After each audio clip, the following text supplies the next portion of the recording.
Thank you very much. Good evening to everybody who's watching in person or online. And thank you to our panelists. It feels like an extraordinary fact that 2 months have passed since the end of COP26. So it's a really good moment to kind of digest, isn't it? And just try to take stock of where it left us and what lies ahead. And I've still got ringing in my ears questions from presenters on news programs in the final hours of the conference, asking the very binary question, was it a success or was it a failure? And I'd been arguing all the way through, it won't be like that. It's not either or. There's always going to be a more incremental and confusing picture. And, yes, progress on some fronts, no staggering failure on others. Coal got a mention for the first time, but with so many caveats to be arguably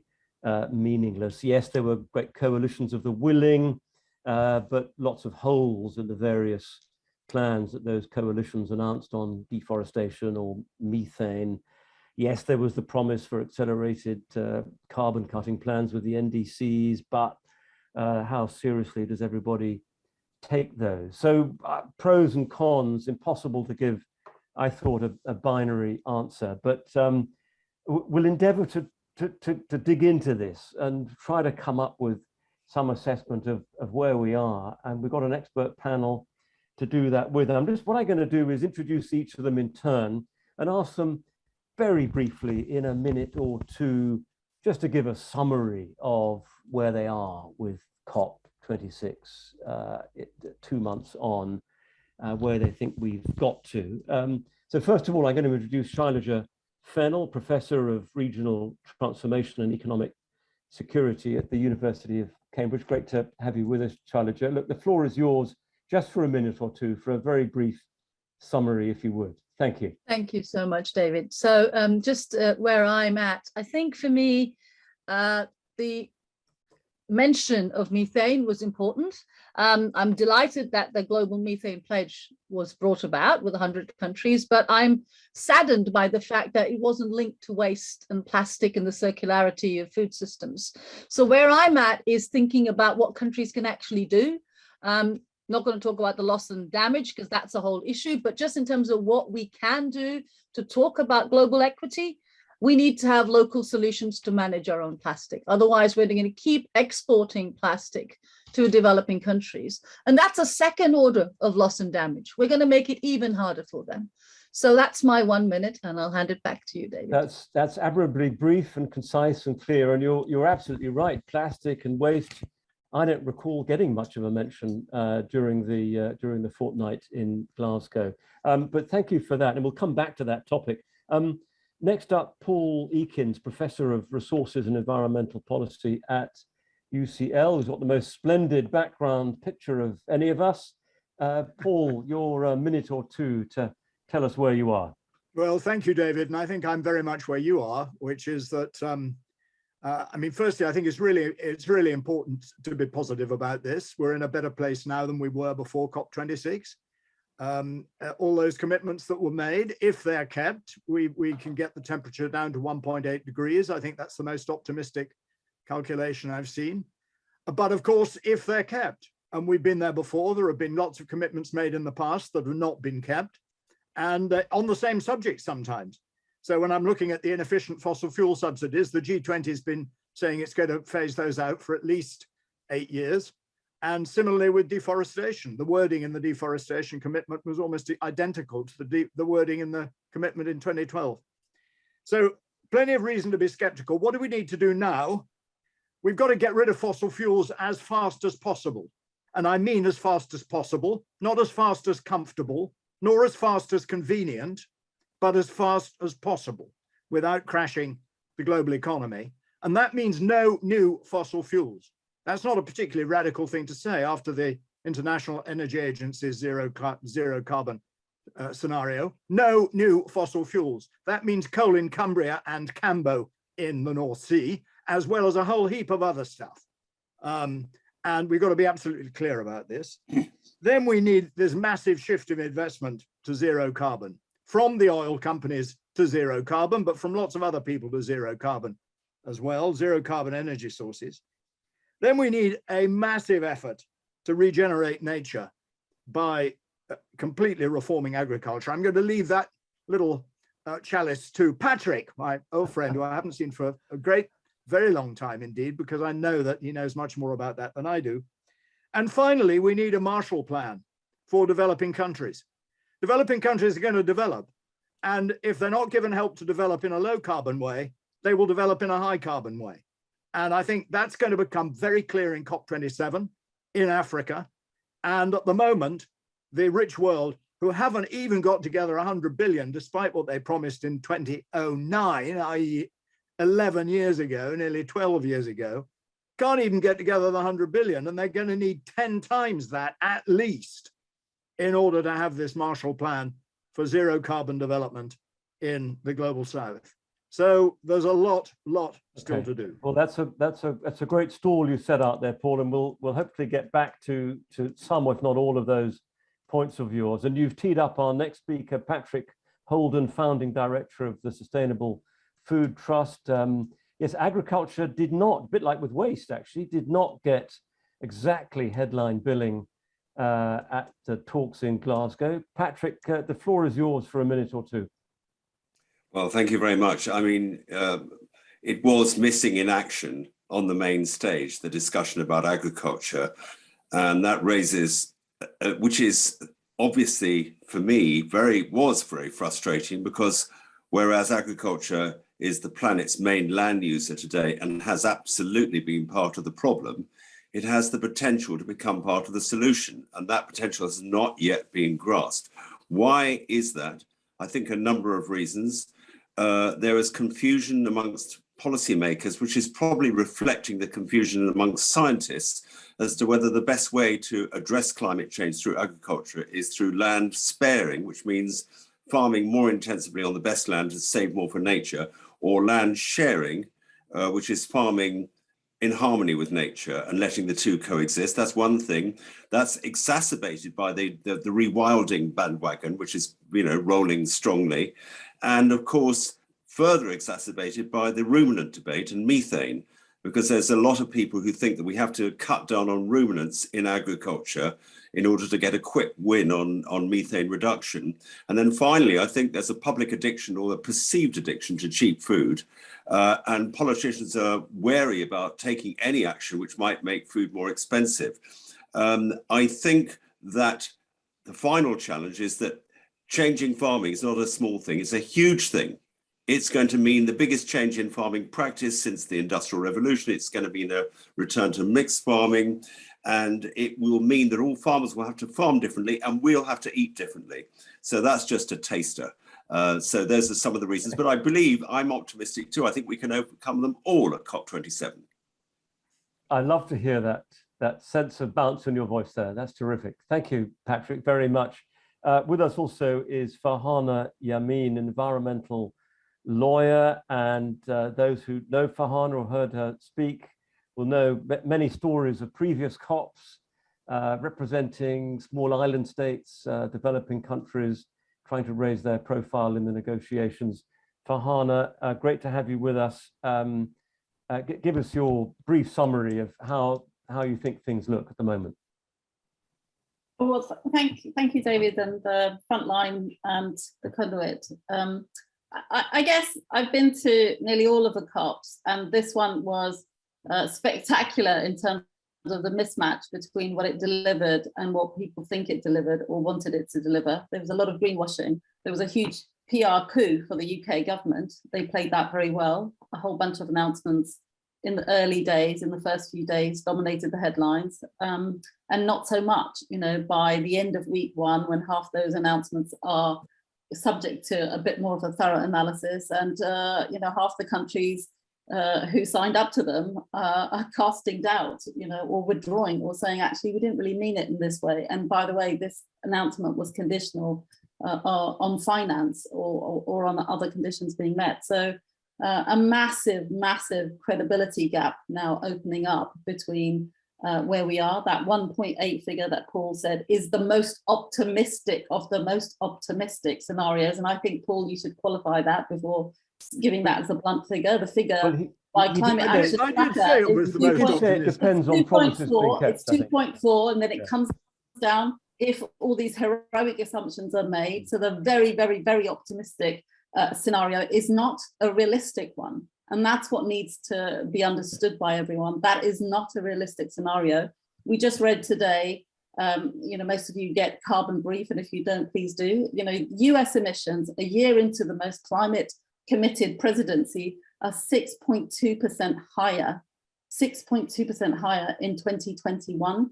The sharp drop that we saw around most of the world in 2020 has gone. We did not use the rebound effects, the greening packages well, and we're just not going fast enough. And that's in sight of, and I'll end here, the very depressing picture on solidarity and the provision of finance. So as a lawyer and as a long-time observer, it is not a pretty picture, and there is a lot of a catch up and transformation to do.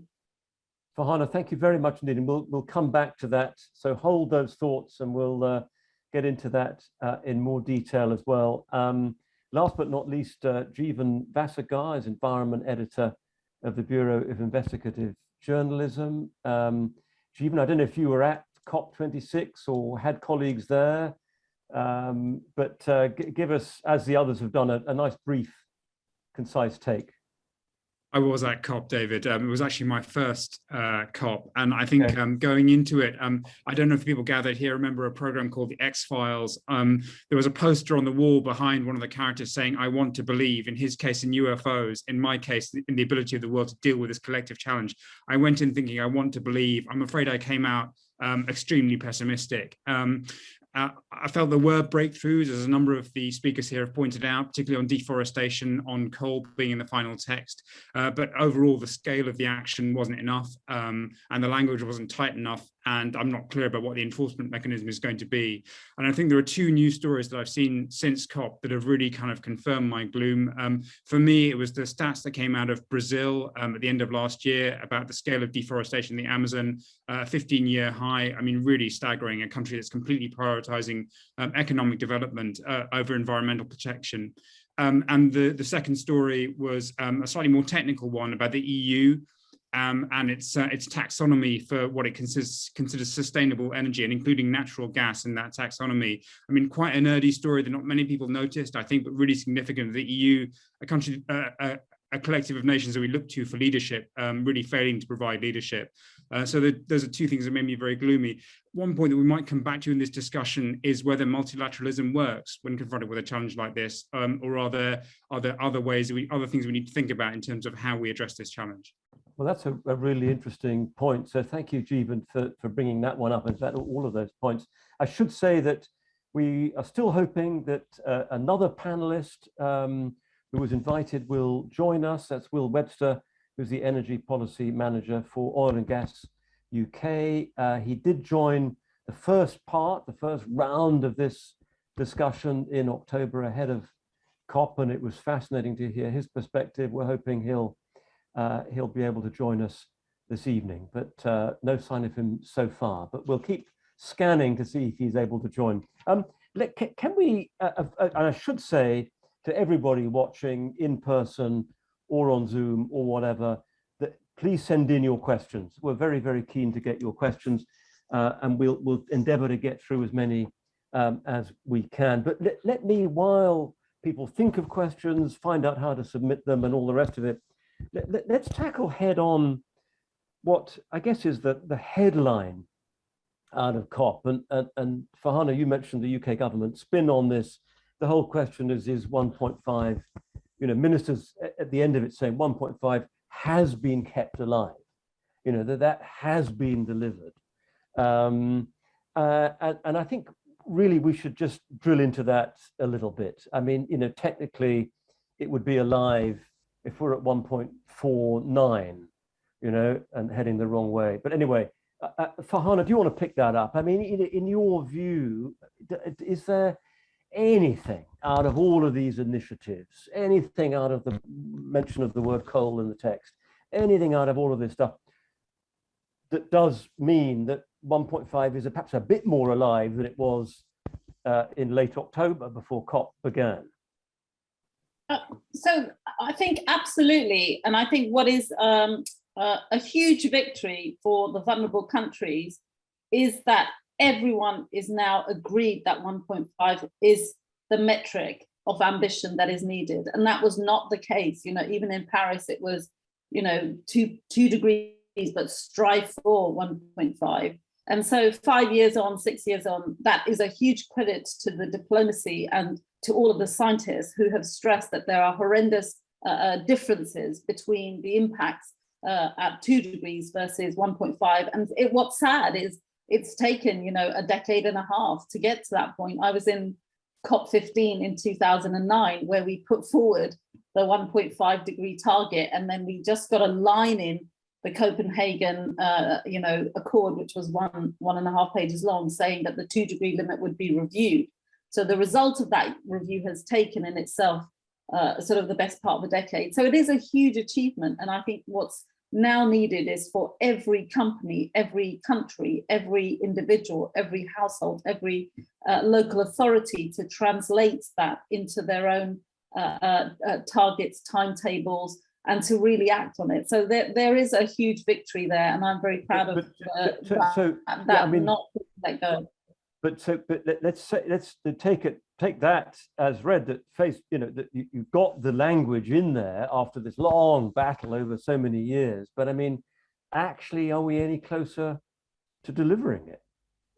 Let me jump in on that, because sorry, Paul, Paul, hold a second. Let me just quickly come back to Farhana on that one point, and then I'll come to you. I think, look, this is where we have to keep pushing, and really now hold the feet to the fire of those who have not delivered, who are doing the greenwashing. This is where we need the journalists, we need the citizens, we need youth, we need consumers, we need voters to now say, you promised this, and you know it's the scientific metric. Where is your delivery plan? And that isn't yet happening to the full.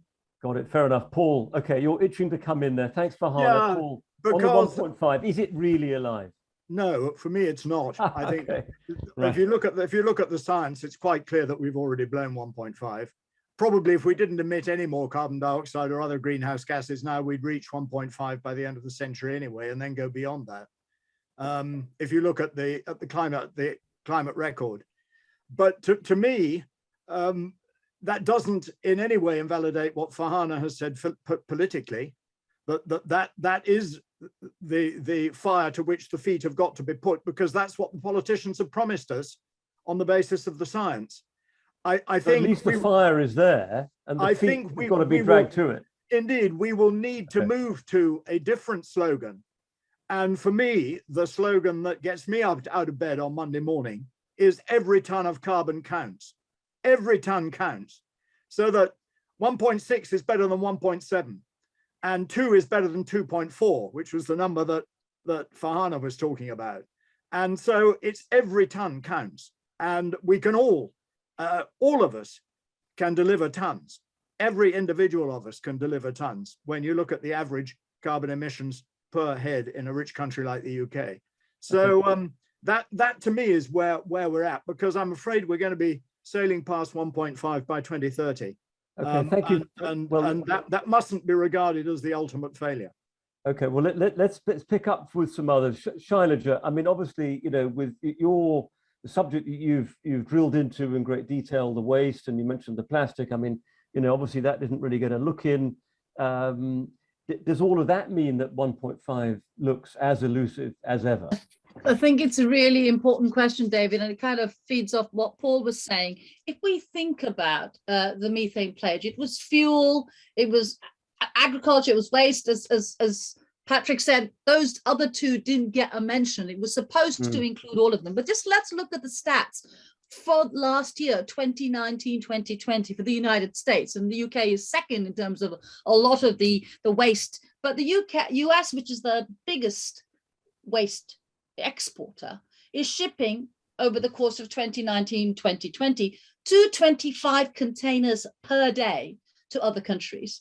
Countries have tried to put a stop to this, and some have succeeded, but that generates 120 million kilos of carbon emissions. So by not talking in the methane pledge about the movement of waste, and this is why I said it's a second order loss and damage, you are further damaging the possibility for developing countries.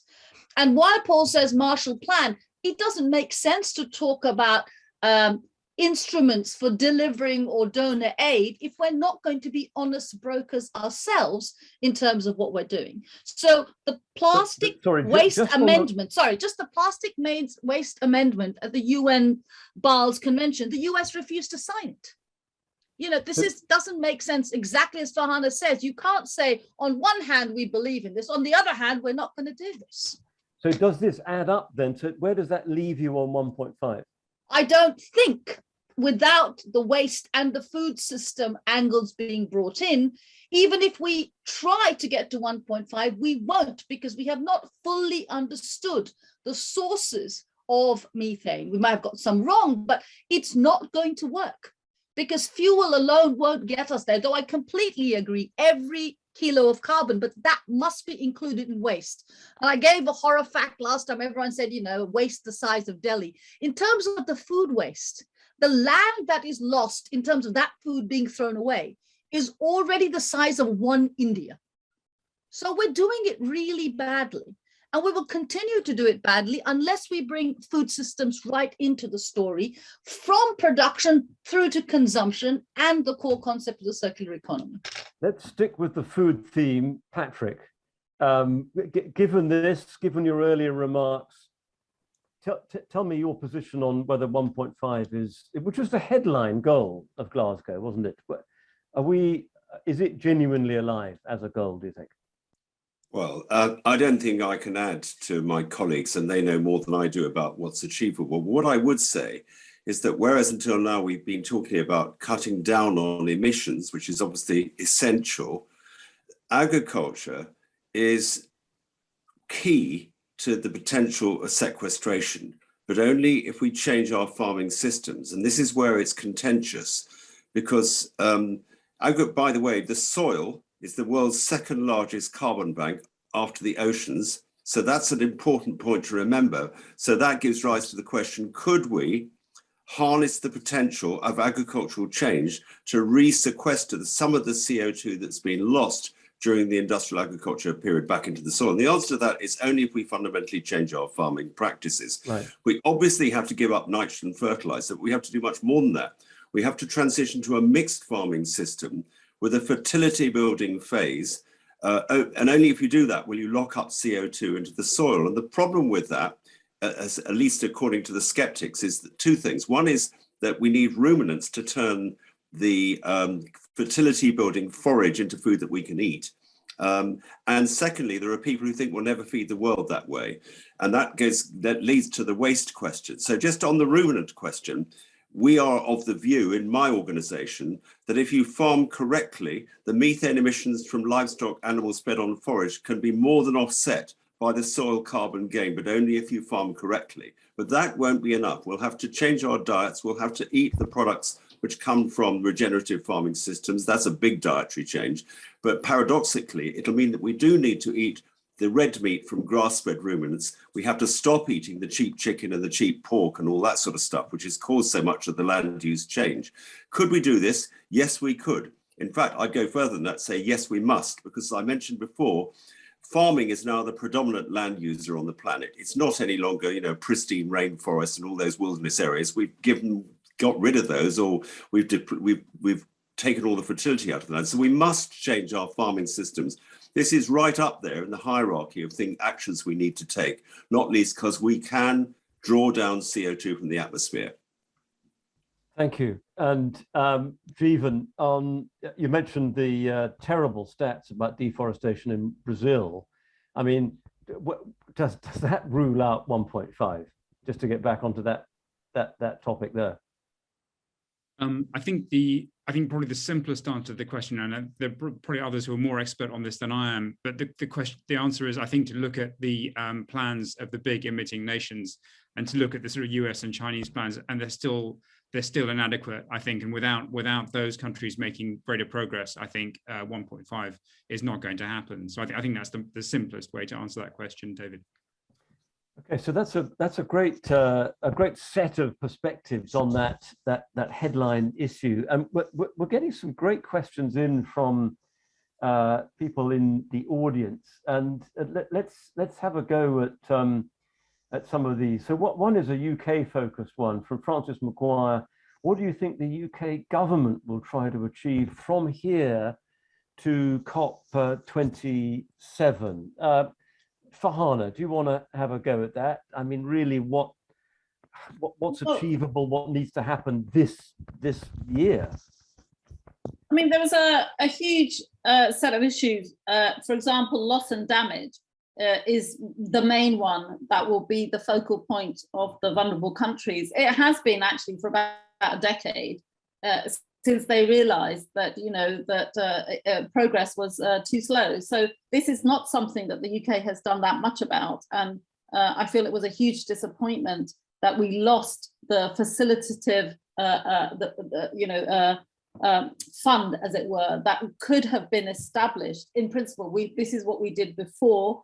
We established and agreed politically that the facilitative window is established. That is a political commitment, and then we would have elaborated the modalities afterwards. And I'm very sorry that the UK presidency didn't do that and gutted the text in the last 24 hours to get rid of that proposal and water it down. So they've handed over a lot, frankly, to or tried to. They don't actually, David, as a matter of law, they remain the presidency until Sharma yes. passes over to his Sharm el-Sheikh. On the first day of the COP. It's the first sort of act that's done. So I don't think they'll get away with that, but they've shown that they're not really willing to take that forward unless they will be pressed, as I think they will be, by the diplomacy and by the political will of all of the countries.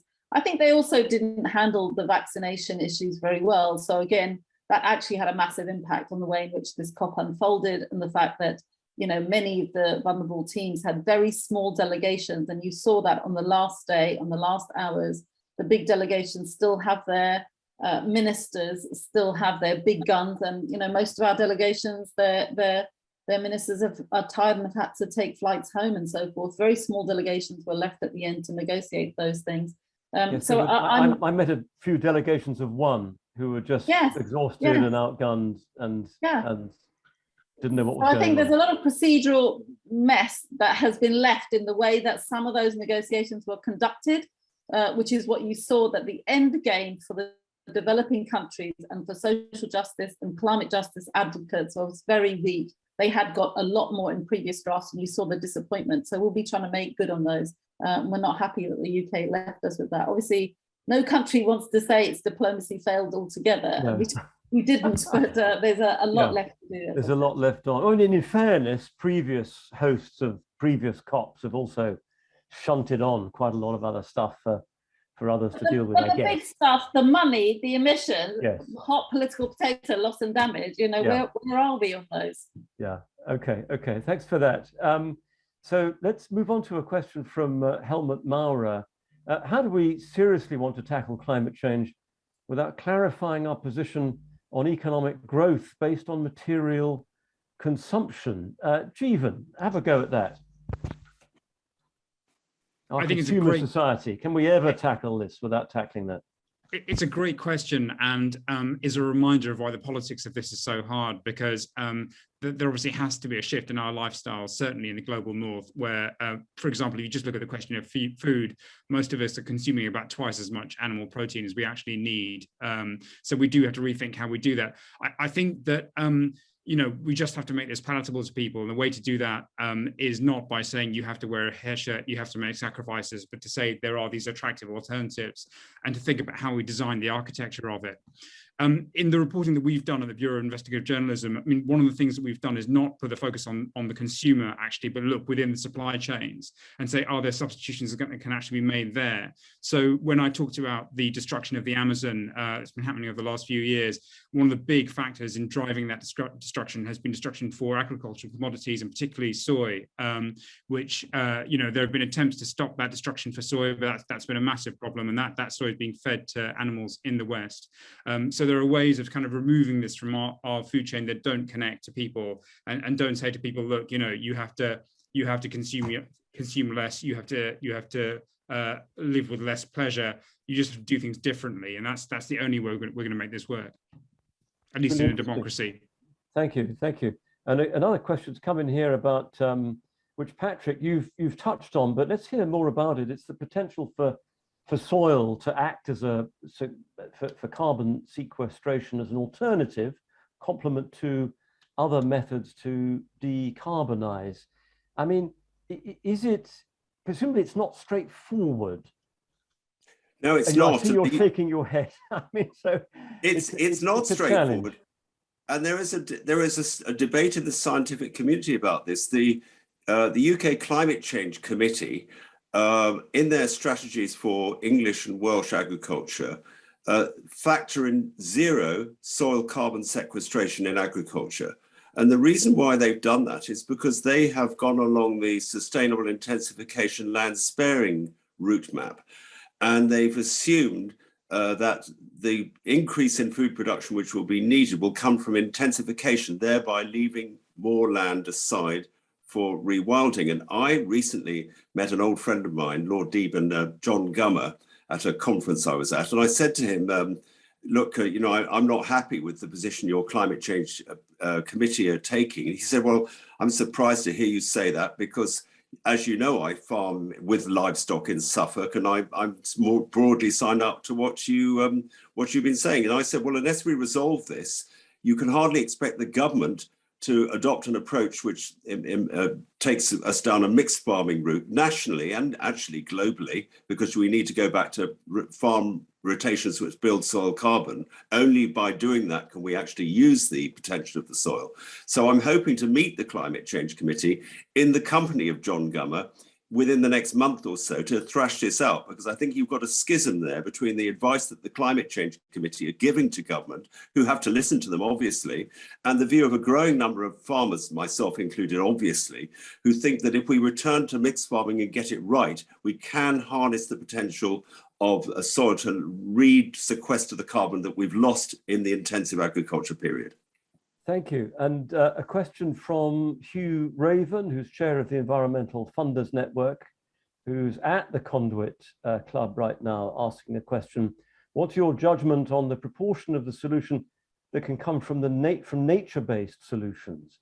Shailaja, do you want to pick that up? I mean, nature-based solutions as a phrase got a lot of traction in Glasgow. People kept using it in their various speeches, but I mean, did it get the emphasis you think it deserves? I think it didn't get the emphasis, and the definitions were not clear. And as Farhana said, it wasn't discussed with the least developed countries. The cultural significance of nature was not discussed, which is a very important part. But there is a significant problem in this area. The nature of industrial agriculture that we currently deploy, not just in high-income countries, but also rolling out to low-income countries, is responsible for 25% of carbon emissions, but much more problematic. It is responsible for, according to World Wildlife's most recent report, 60% of biodiversity loss. So to understand nature-based solutions, we've got to think about the wildlife, we've got to think about animal husbandry, and we've got to think about how human beings both use nature for providing food, but the idea of the natural world having cultural, religious identity based norms has not been discussed at all. And so a lot of the poorest countries were arguing that nature-based solutions was not discussed and brought in without a discussion, which is a shame because it's a really important feature. And I really hope, if you're saying, where do I want to see in a year's time, that COP27 should bring that in, because again, it's another dimension of loss and damage, that you are ramroding a singular economic model, which does not work. And so I'm glad it came in, but it's a shame that it was not discussed and we lost a lot of potential value that could have come out of that. David, can I just jump in? Backlash? Sorry, Patrick, just to follow up with Charlotte, just so do you think there's in a sense a backlash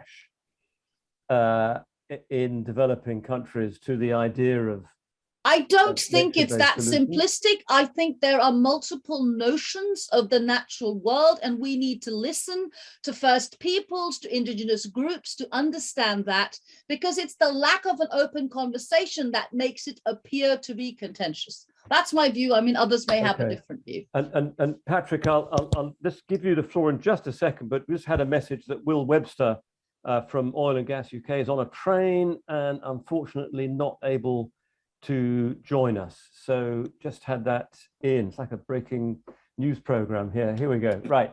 Patrick, you had a comment to make about nature-based solutions. Well, I just want to comment on Hugh Raven's point. And the point that was made after it. What is the definition of nature-based solutions? You could say that nature-based solutions imply rewilding and reforestation and further intensification of agriculture. Or you could conversely say that nature-based solutions are farming in harmony with nature, which I've been trying to do for nearly 50 years, not using chemicals and using a biological approach.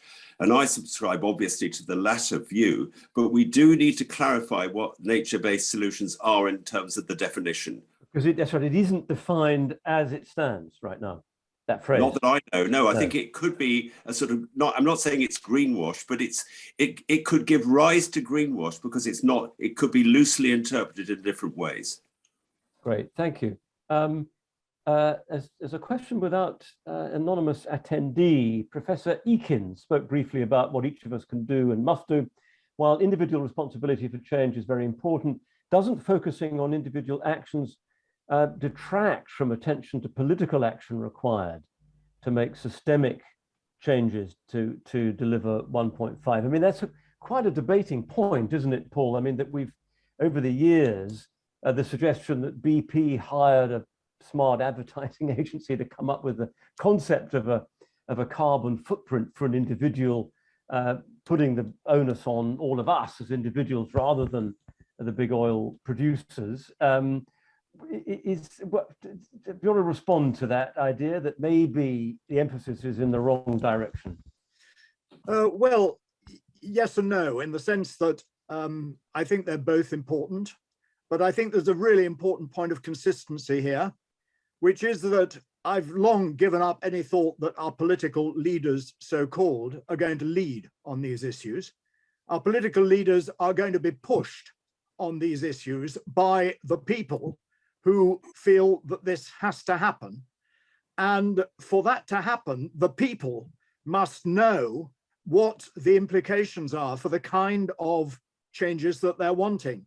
So if we continue to lead very fossil fuel intensive lifestyles, and we mustn't lose sight of the fact that fossil fuels are actually the biggest part of the problem, if we continue to lead very fossil fuel intensive lifestyles, and at the same time, we're calling on our politicians not to allow the production of fossil fuels, clearly we're going to run into the buffers under those circumstances.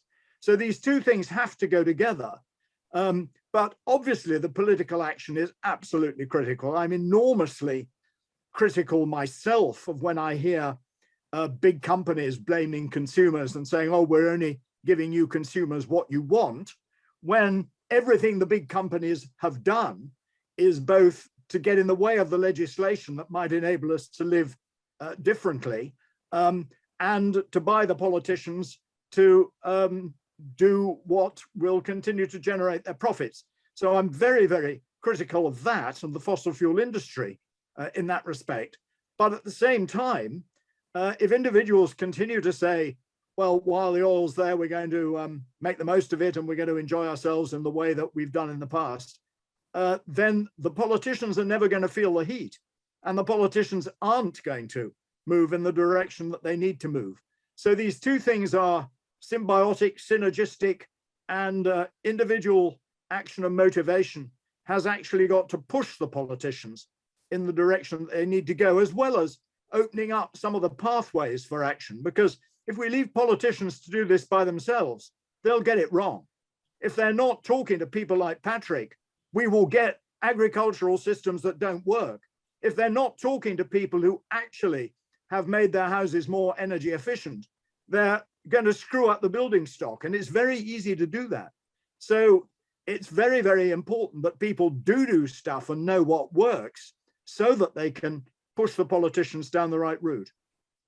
Great, thank you very much indeed. Actually, there's some terrific questions coming in on a great range of topics, and I'm trying to kind of group them by theme, but actually rather unsuccessfully. So forgive me if we leap around a little bit in terms of different angles here, but Patrick and Sue Cunningham from Tribes Alive are asking about the role of Indigenous people. There was a significant presence of Indigenous people at COP26, but their voice was almost entirely absent from the high-level negotiations. How could their expertise be harnessed to increase the monitoring and protection of non-Indigenous but nationally protected areas? Can they be used in partnership to build the capacity of countries to reforest degraded areas? Farhana, would you like to pick that up? I mean, I must say, as someone who was there for nearly all of COP26,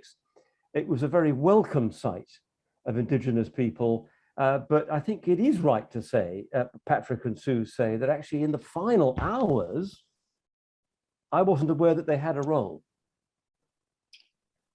No, because in the final hours, it's a handful of delegations, including many of the country delegations and those blocks, especially from the vulnerable countries, who were left out. So it was not a very transparent or a successful process at the end game. But I think the stats are that the Indigenous peoples, I worked with a group called the Minga Alliance. They were the second largest set of delegations overall after the fossil fuel industry. And I understand that they will have an even bigger delegation they want to for COP27. And there are formal consultation procedures, you know, the Indigenous peoples, platforms and local communities. And what they're asking for primarily is very systemic systems change. They want to have oil and gas and mineral and extractive companies stop exploiting their land without their permissions. This is their land. They are First Nations and they are still, guardians of around 80% of the world's biodiversity, the remaining, forests, for example. So they have a huge role to play and they don't have that political clout and power. And we have to find a way of then insisting that the concepts and ideas that they're asking for, which is, you know, for example, mutually agreed terms and consents, prior informed consent, that didn't make it. There were proposals and language that was put through. There was an awful lot that, you know, gets trashed because there's no keeper right at the end other than the presidency to safeguard those voices. So I'm hoping that, again, a new presidency will hear those voices ever more clearly. And I think outside, you heard that, and that's important. The COP isn't just about those last minute negotiations. It is about bringing and bridging all of the different sets of players and groups, and outside in the corridors, in the streets, climate justice and Indigenous people were seen as the rightful providers of solutions that are going to make a difference.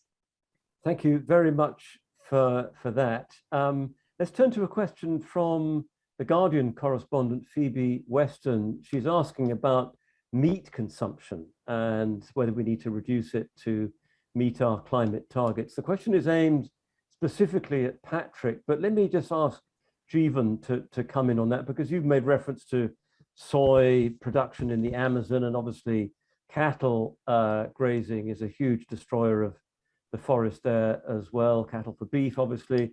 Jeevan, do you want to pick up, and should globally meat consumption be reduce? And then Patrick, I will come to you. David, I would say globally, no, but where we are, yes. So obviously in lots of parts of the world, people don't have enough access to protein, need to have more access to protein, and we need to bear that in mind. And that will be a demand that does need to be met.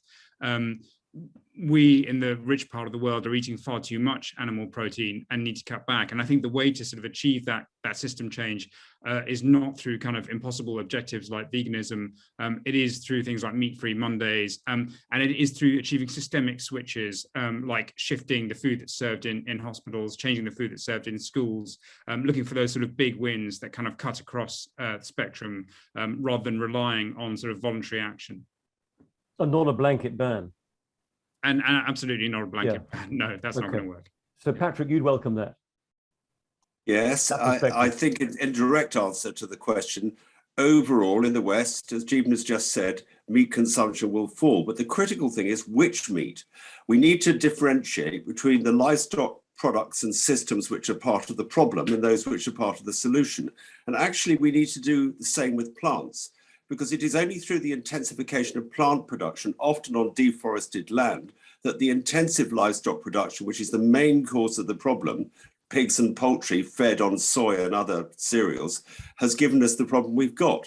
So we need to become sophisticated in our future eating habits to differentiate between plant and the animal products, which are part of the problem, and those which are part of the solution, and eat accordingly. Otherwise, interestingly enough, the thousands of farmers in this country and throughout the world who are wondering what on earth they should do in response to climate change won't be able to survive, because they will depend on us eating the products that they grow in a regenerative way to make a living. So I want to call for a much more informed public debate about this particular issue.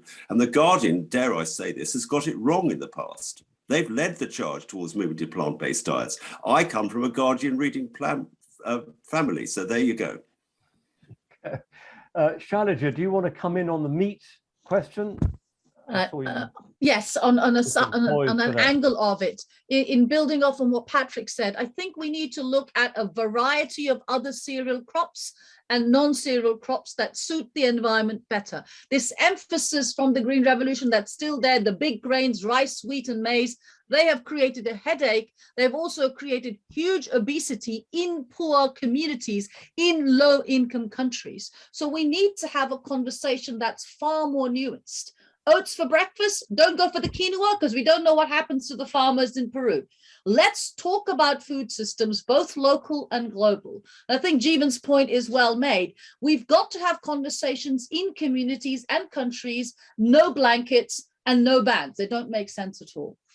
Great. Thank you. Thank you very much indeed. And thank you to everybody who's sending in questions. There's a great variety and there's some really good ones. So look, Nina's asking, can we return to Jeevan's question from his opening remarks? Does multilateralism work, and what are the alternatives to resolve the climate and nature crises that we're facing? Paul, do you want to have a go at that?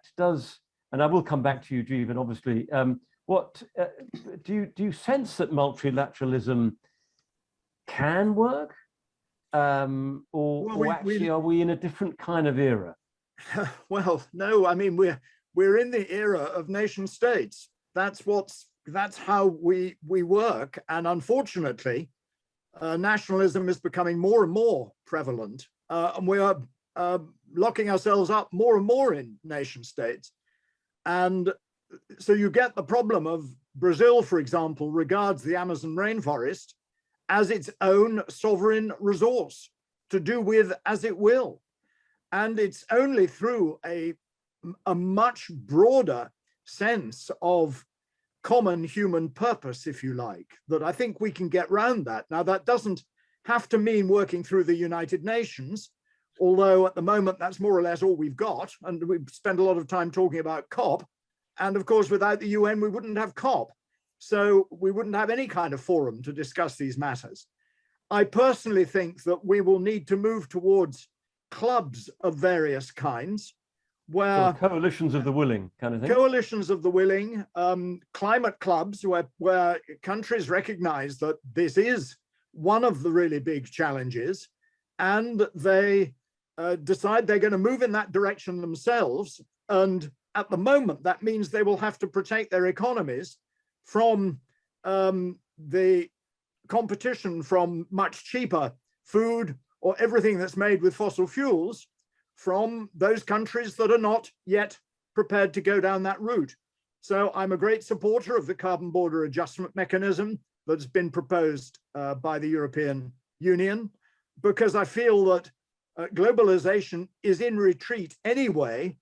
And what we have to do is move towards a trading system which takes far more notice of how things are made, and that is prepared to discriminate on that. And of course, that runs right against the World Trade Organization rules at the moment on process and production methods.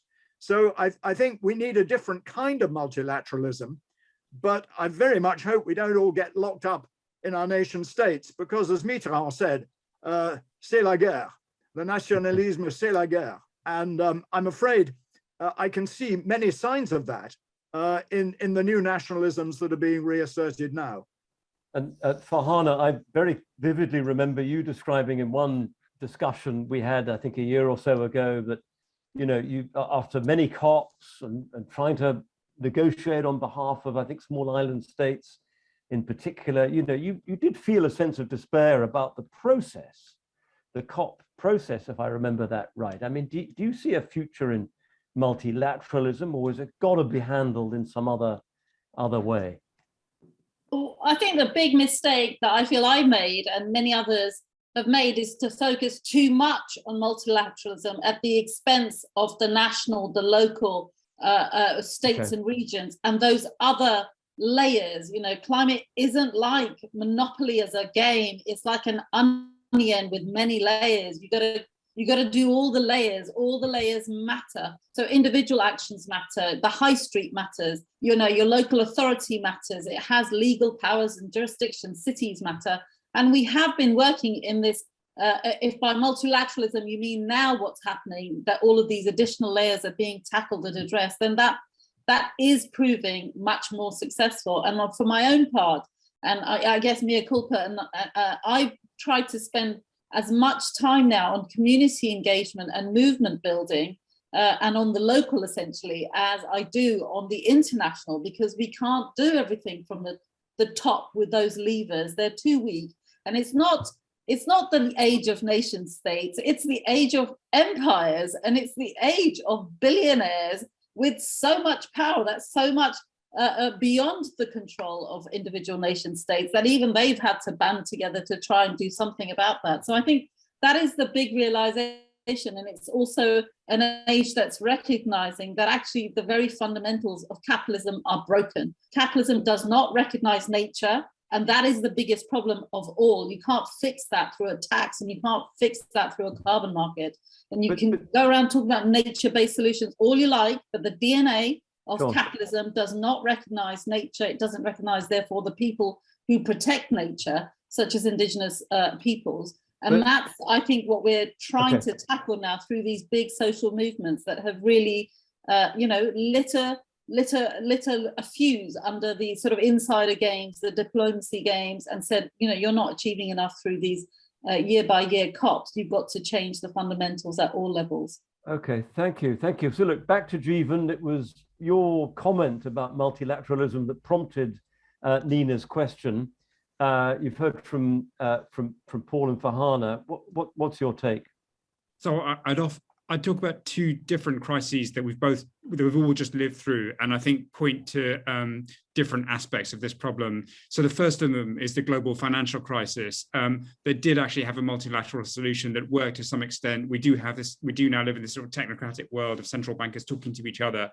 The important point about that was that it was basically a conservative revolution. So capitalism defending itself, looking after the interests of the bankers. And then if you look at the other crisis that we're still living through, COVID, we've handled that in the absolute kind of worst way possible. You know, guaranteeing that this crisis will kind of roll on far longer than it has to by refusing to vaccinate the global south.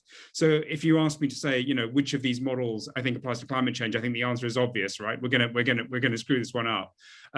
So I mean, I think I find comfort in what Farhana said, that there is a multilateralism that doesn't involve governments and that involves communities, involves cities potentially, involves perhaps responsible businesses too.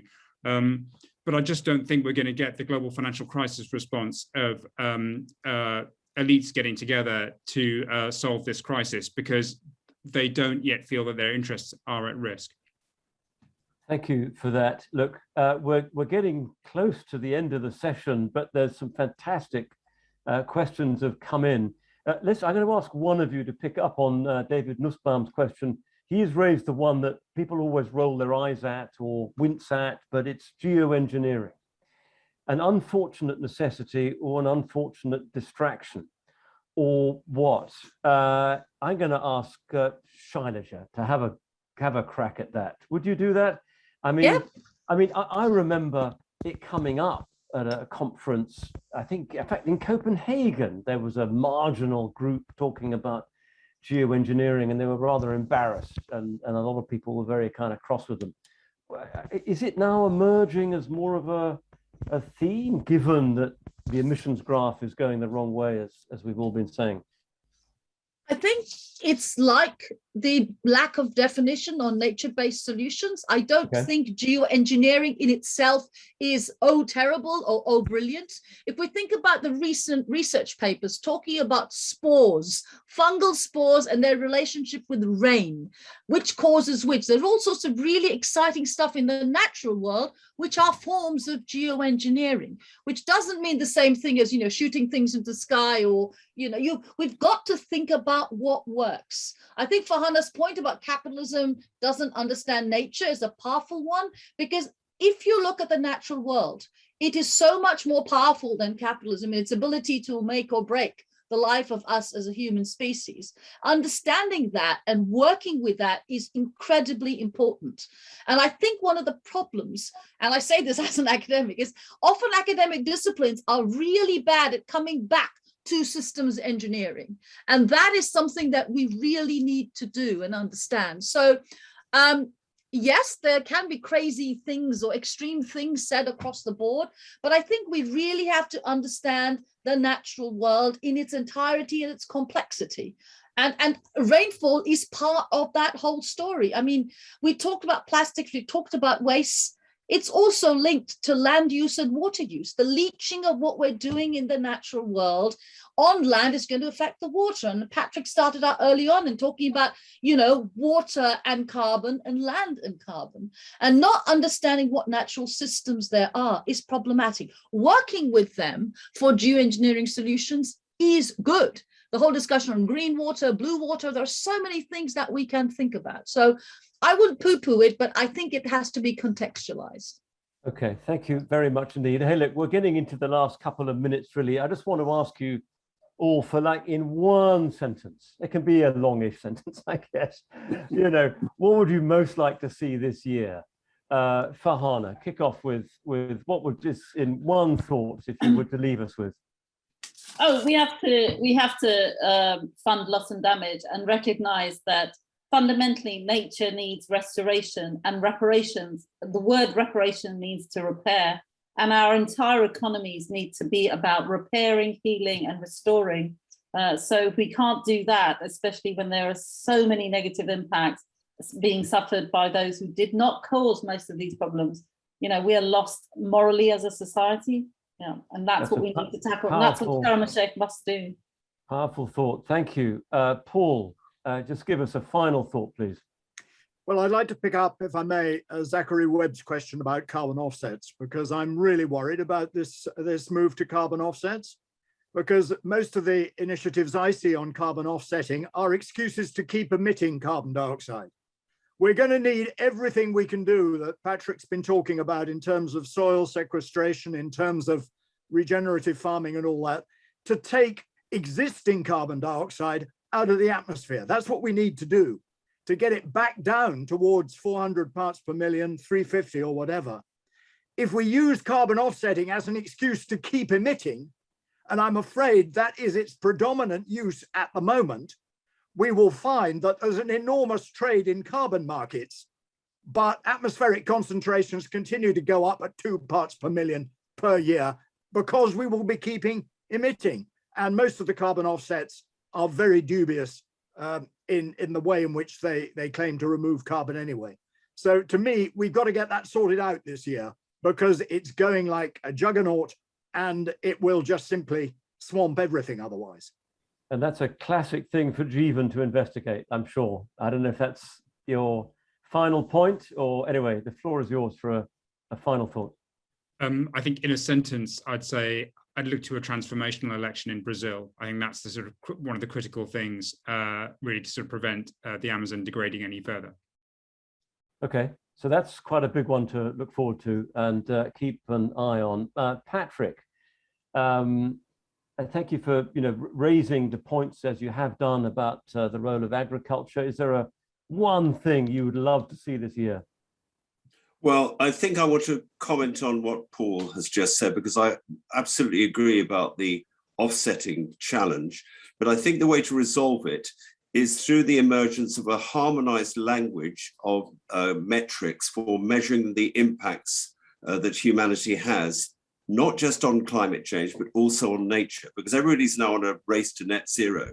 But I can say that in the field of agriculture, if you only measure a transition to net zero, you may come out with unintended consequences. So what we urgently need to avoid greenwashing and to deal with all the issues that have been discussed is an agreed harmonized language of categories and metrics for measuring the impacts of agriculture on all the other sectors, because then we can make sure that we hold everyone to account in the language, not just of reducing atmospheric CO2, but actually other impacts as well. Patrick, thank you very much indeed. Last but not least, Shailaja, do you have a final wish for the year? Yeah, I would like us to recognize, and this is the point on population growth that one of the commentators asked to talk about. In this world where we have too much food and we're wasting food, we have 10% of the world's people going to bed hungry. We have some of these in our own countries. We have others globally. To recognize that what we are doing is to reduce inequality. And we can do this, those of us who have too much, by consuming less and by listening to other people who need to consume more. So both in country and globally, understanding the relationship between the climate crisis and inequality. Thank you very much indeed for that One final word, thought. One word, Hannah. I guess Yeah. ecocide, it's time to hold those who've caused such egregious damage to account. And that might emerge as a theme during this the course of this year. Thank you. Thank you to all. Thank you to all of you in the audience in the Conduit Club for your questions.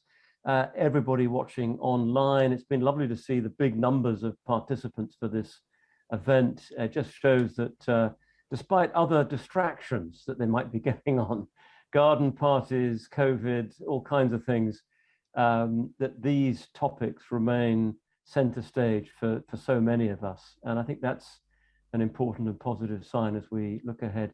Thank you to all of the panelists. Thank you to the organizers.